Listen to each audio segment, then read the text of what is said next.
Bismillahirrahmanirrahim. Assalamualaikum warahmatullahi wabarakatuh. Perkenalkan, nama saya Nurul Asyira dengan NIM 1904030158 dari kelas MBS 5F.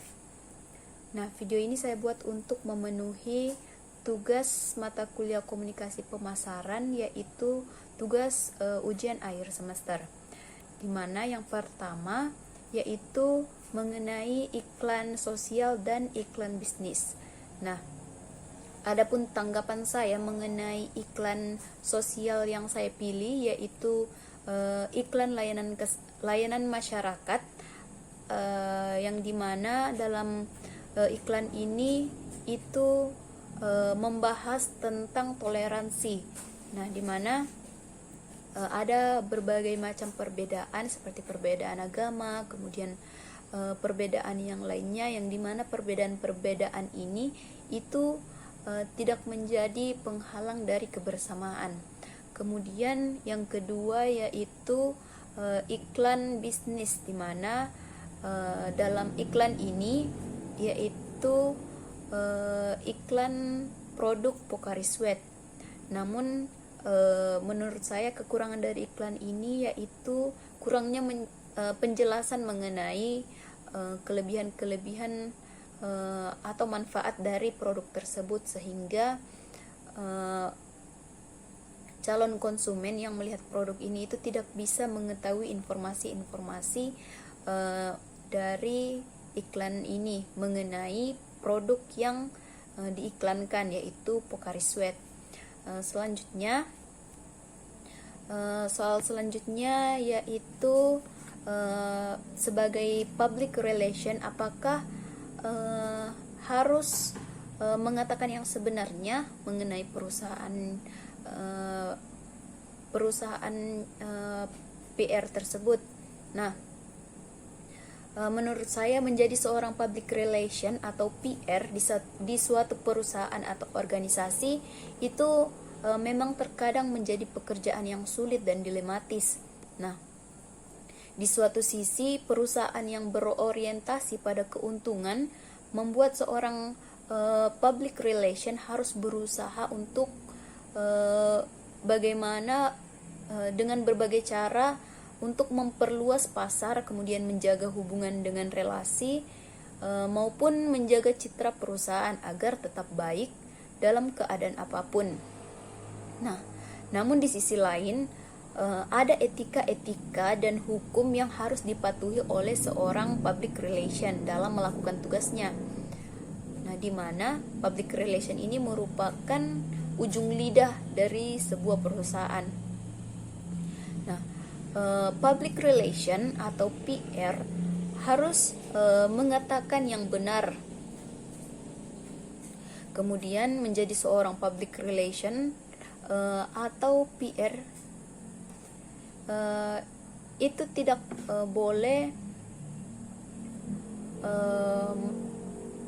mengatakan yang buruk tentang perusahaan tersebut.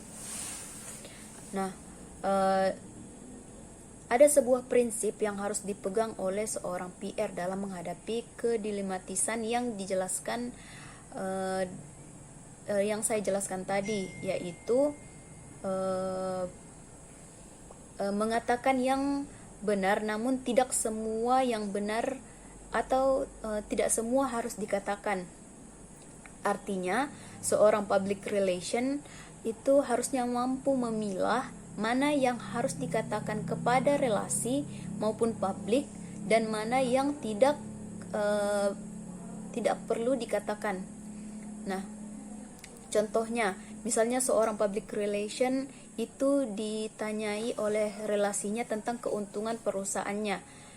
Jika keuntungan perusahaan besar, katakan bahwa perusahaan maju dengan keuntungan yang besar. Namun seorang public relation tidak perlu mengatakan berapa banyak hutang yang dimiliki oleh perusahaan tersebut.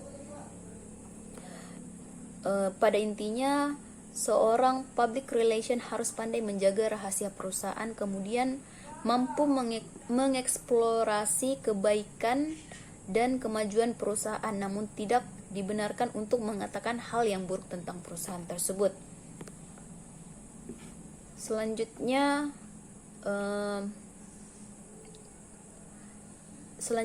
mengenai penyusunan iklan ataupun tahapan yang paling penting di dalam perencanaan periklanan. Nah, salah satu basis dalam penyusunan iklan adalah pesan yang hendak disampaikan kepada khalayak.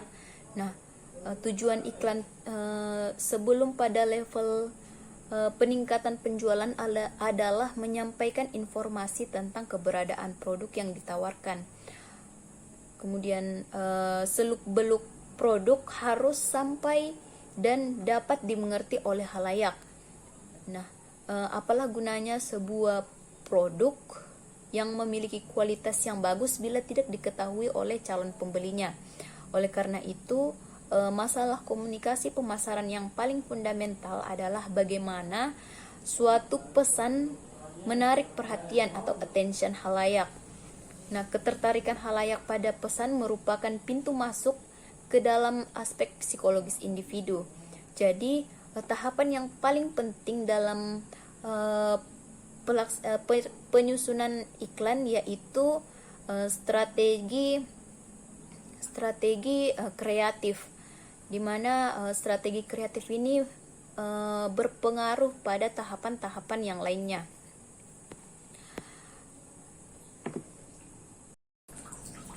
Baik, untuk soal keempat atau soal terakhir, yaitu mengenai apa yang harus dipertimbangkan oleh suatu organisasi jika ingin melakukan pemasaran secara global. Nah, ada beberapa hal yang harus dilakukan oleh organisasi atau yang harus dipertimbangkan oleh sebuah organisasi yang ingin melakukan pemasaran secara global. Yang pertama, kita harus memeriksa neraca kita. Nah, tentu saja dalam pemasaran global atau dalam memperluas bisnis secara geografis itu merupakan suatu urusan yang mahal, karena kita harus menyewa kantor baru, kemudian membangun sumber daya manusia, kemudian menjalankan kampanye pemasaran untuk menyebarkan kesadaran merek, dan ada beberapa lagi yang akan dilakukan. Nah, maka dari itu penting untuk mengetahui berapa banyak modal yang kita butuhkan sebelum terjun dan memasuki pasar asing. Nah, selanjutnya yang harus kita ketahui atau harus kita pertimbangkan adalah kita harus mengetahui pasar baru. Nah, tentu pasar-pasar di negara asal kita itu akan berbeda dengan pasar asing. Nah, bahkan secara regional, pelaku pasar dan konsumen pasar asing itu dapat berbeda secara drastis. Nah, maka dari itu kita harus tahu atau memahami kondisi pasar global. Selanjutnya, kita harus membuat rencana bisnis yang solid. Nah, maksudnya di sini kita harus membuat rencana bisnis yang solid untuk memberikan arahan pada bisnis kita di negara asing atau di tingkat global.